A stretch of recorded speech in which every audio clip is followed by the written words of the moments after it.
Hello guys, welcome back to my page and to this video. Guess where we are today? Bollywood? Yes, you heard it right. Bohol sa very own Hollywood sa tuktok ng mga burol. Di pa namin ito napupuntahan dati, so sabay-sabay nating i-explore ang mystery behind the iconic spot. Ako padungog sa lokal, ngayawi sa Mataglakaw. Oh yeah, feel the beat. Gikan sa bukid sa Mindanao, hangtod sa baybayon sa Visayas, tuyok-tuyok sa Luzon, kining yuta atong gasa.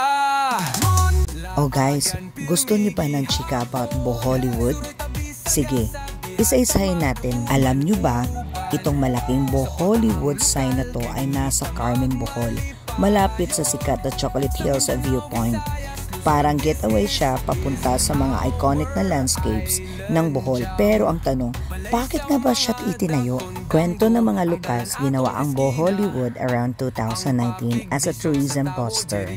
Parang homemade sa Hollywood sign pero Pinoy pride ang dating. Goal? I flaunt na ang Bohol, hindi lang puro beaches at treasure, kundi mountain ranges, rivers at culture na pang world class.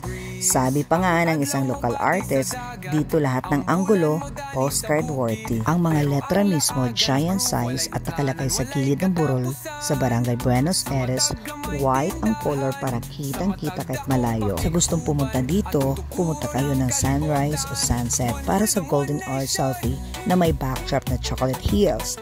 Bonus pa, may mini view deck sa harap para sa aesthetic shots. So, tara na, let's chase more views, more stories, at syempre more kilig sa Bohol.